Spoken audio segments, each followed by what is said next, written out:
filmmakers, today I am going to cover location scouting from two different points of view, the director's side and the producer's side.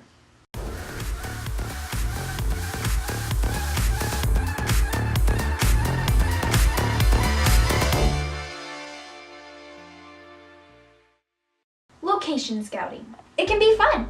And also it can just be a lot of hard work, and sometimes it's difficult to know where to start. But hopefully with my tips for you today, you'll get more ideas on how to approach it and just get inspired for the process. Let's do this. The director's point of view. The director is in charge of the creative side of decision making. When scouting out a location, they're looking at a lot of the things that you probably already know about and are probably already looking at. Does this location look cool, cinematic, gritty, cutesy, whatever it is that you need out of the location? Does it fit what's written in the script?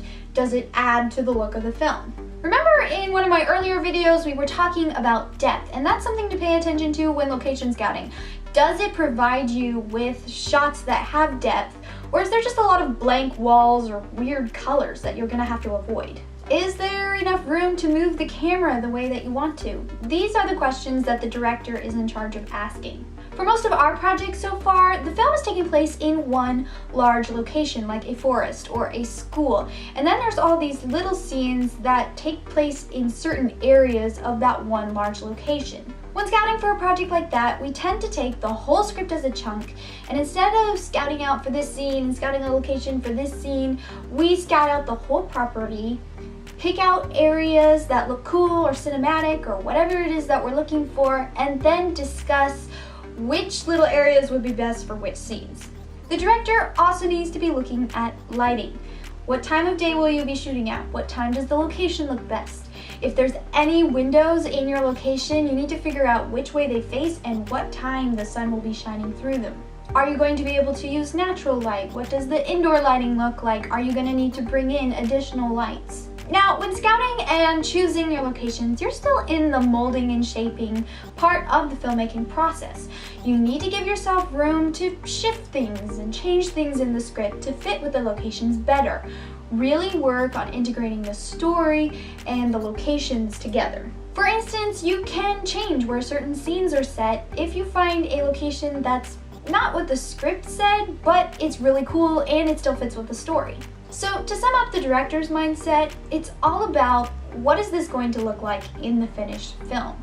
You need to be looking at textures and colors and symmetry and things that add to the story and add to the look and tone of the film. Be specific about what you would want to do at each location. Think about what shots you would get or how you would block the scene at this location versus this location. It's all about, does this location give me creative opportunities?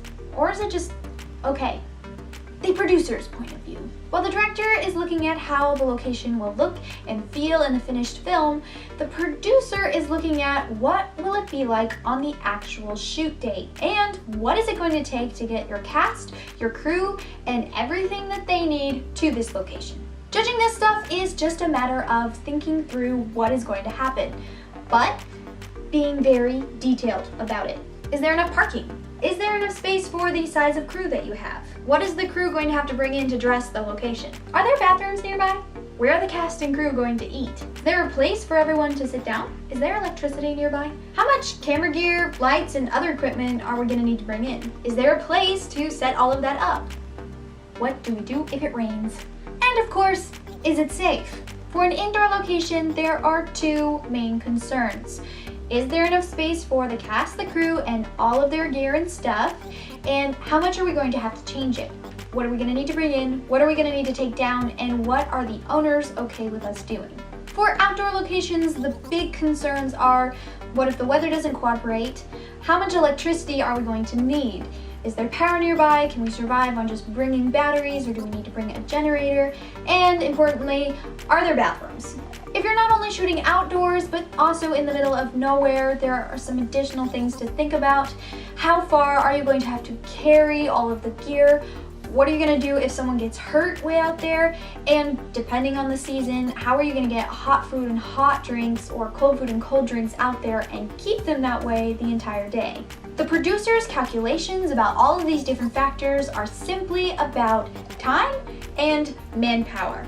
If we're shooting in a 5th-story apartment, how many people is it going to take to carry all the gear, the props, the set deck, the food up there, and how long is it going to take them? If we have to hike 2 miles into the woods, how much stuff are we going to have to bring? How many people do we have to carry it? And how long is it going to take to do that? If we have more people, it will take less time, but then we'll have to feed more people, which will be more expensive and create more food that we have to carry out there. How much time and manpower is it going to take to shoot at this location? Now, I want to be clear, the producer is a problem solver. Most of the time, your locations will offer one challenge or another.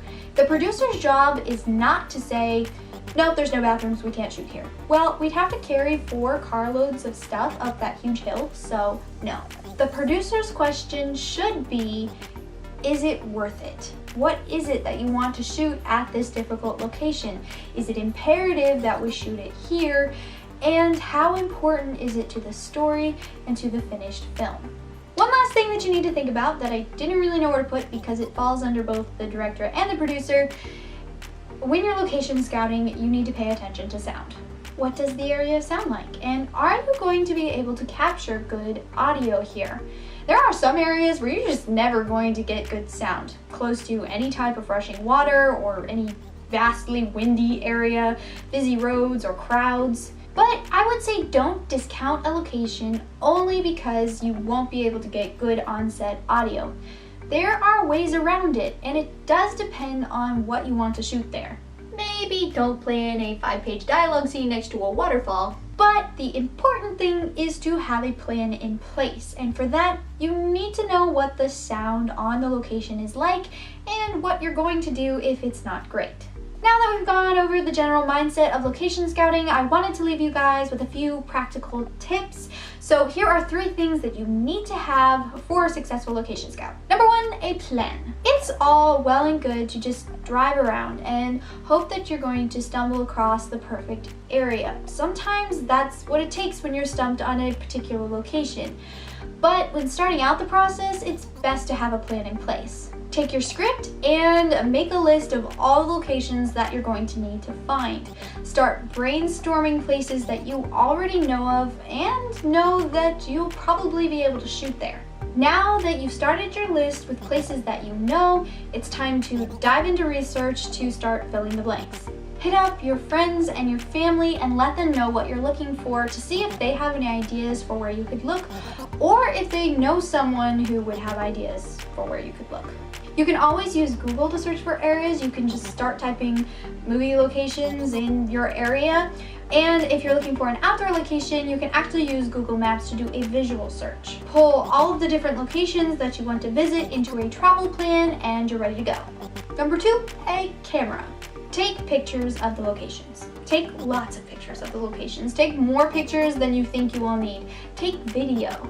Don't worry about space, you can delete it all after the project is finished.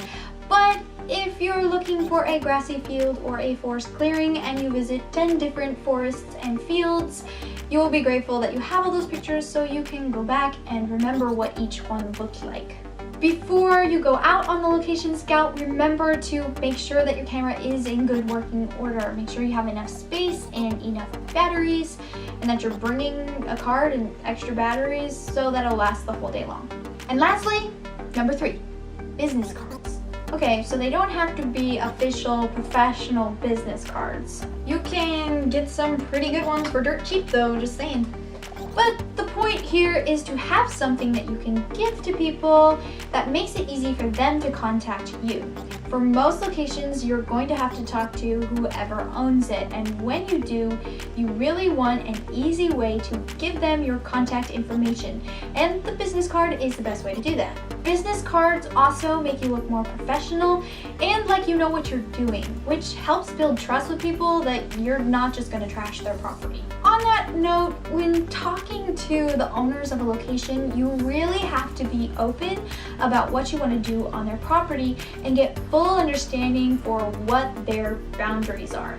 Nothing sucks more than arriving to a location where you thought you could shoot anywhere and finding out that the one place you're not allowed to shoot is the one place that you wanted to shoot. Ask the owners for any access to keys that you're gonna need. Make sure they're okay with your crew using their bathrooms, and just make sure that they know exactly where you want to shoot.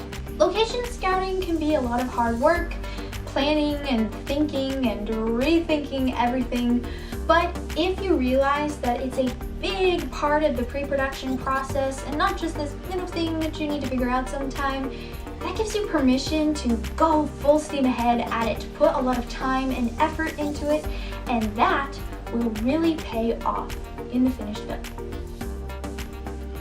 Well, that's all that I have for you guys this week. Is there anything that I missed about location scouting, or tips and tricks that you have about location scouting? Leave it in the comments below so that everyone can benefit from it. If you'd like to see more videos from the Homegrown Filmmaker, make sure to like and subscribe. I have new videos coming out every week. I'm Annie Pulling Sweat, and I'm a Homegrown Filmmaker. Thank you so much for watching, and I'll see you next time.